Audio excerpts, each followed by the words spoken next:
Hello again, and welcome to another Corr-Serve coffee chat. Today we're going to be talking PrivIQ.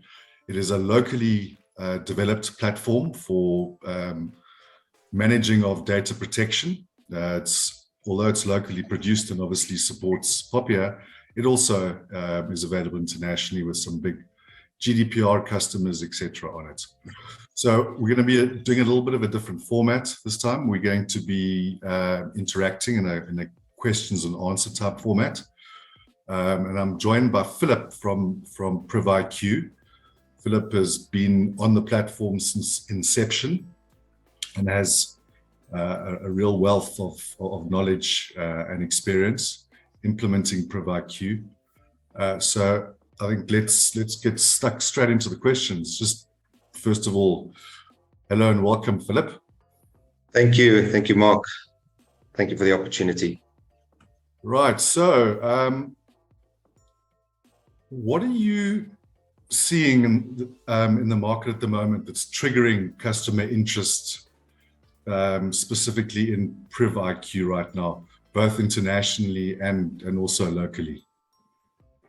Yeah, I would say for both markets, whether it's SA market or international market, data breaches is a major concern, and it's occurring more frequently. A KPMG report last August revealed that 62% felt that their companies should do more to protect customer data, and 86% of consumers said that they feel a growing concern about data privacy, while 78% expressed fears about the amount of data being collected. Some 70% of consumers surveyed said that they don't trust companies to use their data ethically, and 13% don't even trust their own employers. So I think trust is really key for any business, whether it's earning it from customers or their own staff. Hence companies are recognizing the need to invest in data privacy management software, like PrivIQ, which provides a comprehensive solution for companies to manage their data privacy program, which includes replying to data subject access requests and obviously mapping the data in the organization. Yeah, I agree with those stats. I mean, I know from personal experiences and also, just generally talking to people, there's a lot of apathy as well. And I think we'll touch on it a little bit later when we talk about the new teeth that the regulator has now got, which we're going to follow quite closely. But before we get into that, could you just give us a kind of a quick overview of a couple of deployments that you've experienced where you've learned some quite important lessons, and our partners out there can typically use those in conversations with prospective customers? Yeah, sure. I mean, one that jumps to mind is one of our customers in the mining sector was faced with managing data privacy, not just for their customers, but also for their 85,000 employees. Which was a massive task and undertaking, and ultimately PrivIQ was identified as the most complete and comprehensive, all-inclusive software solution by them, which they have been on for the last 2 years. They were one of the early adopters, and it really enabled them within a 12-month period to actually achieve their compliance using PrivIQ. It was all pretty much manual work beforehand, and they didn't really know where to turn to. So that was a huge success for us. And then one of our very, very recent ones is a customer that's a $12 billion listed health insurance provider who operates in 27 countries across Africa. And collaboration was a key requirement for their program. So those are we're talking pretty large numbers there in terms of company sizes. Yeah. Is that sort of your target market, the larger organizations rather than the smaller ones? So we do cater for the small companies up to the sort of medium enterprise sizes as well. We've had good success in the enterprise market, where there's 500 or more employees at an organization. But then again, equally, we've had good success at companies that's got about 50 employees in them as well. but that tends to be the real sweet spot, is the sort of 50 mark up to about 500 plus then. Okay.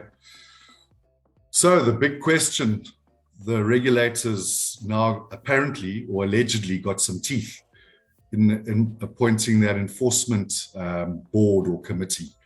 What are your thoughts on that, and how can the partners actually go out on the back of that and try and rustle up some interest from customers? Sure, I think one needs to look at the build-up. The information regulator is quite focused on informing and empowering data subjects about their rights. The regulator, since July 2021, received and pre-investigated over 700 complaints from data subjects. Ordinarily, POPIA would rely on the data subjects' complaints to highlight potential breaches. So now they will be even more empowered, having the enforcement committee, of course. After the initial wave, I think South Africa kind of went to sleep on compliance. There was this big push right through COVID, and a lot of people haven't done much since then. And organizations, I think, should not adopt a wait and see approach. We hear this quite a regular basis. Nothing has happened yet. No one's been fined. But I don't think that anyone out there really want to set the precedent on this. We're expecting a lot more from the regulator, and it's coming. I don't think companies should just sit back and wait and see what happens. Who's first? And be complacent. Yeah, I'm certainly waiting for that first big fine / time in prison of a very senior member of an organization, and then we'll see a lot more action and activity. Definitely. Okay. Elevator pitch. How many floors have we got? Your killer version of PrivIQ and what it does in a couple of lines. Sure. So I would really sum it up as PrivIQ being the most complete non-modular data privacy management tool on the market. I think that's a key focus, in that it's a one solution. There's not the need to purchase a bit of data mapping or purchase data mapping by department, or purchasing data subject access request modules. It's all one single solution. It's tailored to each client. It's cost effective, allows you to work remotely and collaboratively with your team. It's easy to use. I think this should actually be number one, is that it's easy to use. It takes no time to learn. And of course, it covers multiple regulations. PrivIQ will enable you to reduce risk and avoid those potential penalties that we were talking about. And PrivIQ also provides a managed workflow for ongoing reviews, which is, I think, very important. Like we said earlier, it's not a once-off exercise. I think compliance is definitely an ongoing program that needs to continue. Yeah, absolutely. I mean, it's an ongoing thing. You were in the pre-chat, you were talking about some organizations going off the platform after a year because they're merely just doing a kind of a box ticking type exercise as opposed to taking it seriously.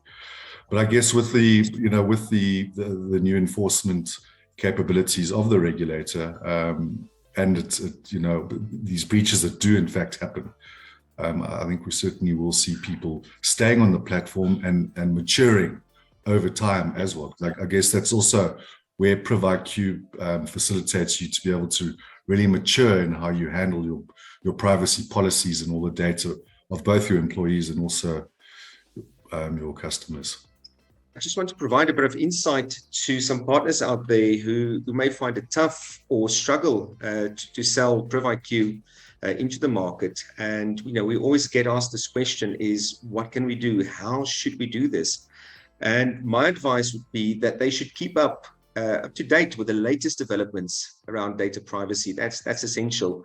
And I think also equally, knowing the competition is key to gain an advantage over other role players in the market. And then lastly, you need to understand who your ideal customer is and how they can benefit from PrivIQ. And,